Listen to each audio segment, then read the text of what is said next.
பாஜக மாநில தலைவர் பதவியை தொடர்ந்து மத்திய அமைச்சர் பதவி கொடுக்கப்படுமா என்று செய்தியாளர் எழுப்பிய கேள்விக்கு அண்ணாமலை பதிலளித்துள்ளார். இங்க தலைவர்கள் யாரும் போட்டி போடுவதில்லைன்னு. பாரதிய ஜனதா கட்சியில தலைவர்களுக்கு போட்டி எல்லாம் கிடையாது. எல்லாரும் சேர்ந்து ஒரு தலைவரை தேர்ந்தெடுப்போம், அவ்வளவுதான். இதுல போட்டி எங்க வந்துச்சு? அதனாலதான் தலைவர் போட்டியில் நான் இல்லைன்னு சொன்னேன். தலைவருக்கு மத்த கட்சி மாதிரி 50 பேர் போய் 50 பேர் போய் தலைவர் கட்சிக்காக நாமினேஷன் கொடுத்து அது ஓட்டெடுப்பு நடத்தி அப்படிலாம் கிடையாதுங்கண்ணே. எல்லோரும் சேர்ந்து ஏக மனதோடு ஒரு மனதோடு ஒரு தலைவரை தேர்ந்தெடுப்போம். அப்ப போட்டி எங்கிருந்து வருதுங்கண்ணா?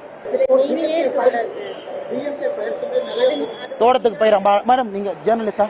ஐயோ வேண்டாம். ஆமா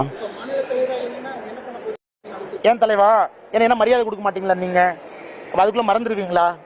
ஒரு விவசாயியோட பையனா இருப்பேன், மறந்துடுவீங்களா? என்னுடைய பணி ஒரு தொண்டனாக எப்பொழுதும் தொடருங்கண்ணா. கரப்ஷனுக்கு எதிராக வந்தவன் நான். அதுல சமரசம் கிடையாது. யாராக இருந்தாலும் சமரசம் இல்லை. ஒரு நாள் இல்லைன்னா ஒரு நாள் தமிழ்நாட்டில் நல்ல ஒரு ஆட்சியை கொண்டு வருவதற்கான முயற்சி தொடரும். எந்த நேரத்தில் தேசிய கட்சியா இருக்கிறோம், பல விஷயத்தை பார்க்கணும். 2026 தேர்தல் தமிழ்நாட்டுக்கு முக்கியம், மக்களுக்கு முக்கியம். மக்கள் திரும்ப 5 வருஷம் இதே திமுக கொடுமையில மக்கள் மறுபடியும் 5 வருஷம் மாட்டணுமா? அதையெல்லாம் பார்க்க வேண்டிய கட்டாயம் இருக்கு. ஒரு தொண்டனாக கட்சி சொல்ற பணியை பாடி செஞ்சுட்டு போறாலும் ஒன்றும் பிரச்சனை இல்லைங்கண்ணா. வேறங்க அதெல்லாம் பேசுவோம் தலைவா. அதை ஏற்கனவே சொல்லிட்டேன், எல்லாம் பேசுவோம். தலைவர் தேர்தலுக்கு அப்புறம் பேசுவோம். சொல்லுங்கண்ணே. அந்த கேள்வி கேளுங்கண்ணே, முக்கியமான கேள்வி. தலைவா இந்த மண்ணை விட்டு எங்கேயும் போக மாட்டேன் தலைவா. ஏன் பேக் பண்ணி அனுப்புறதுல இருக்கீங்க?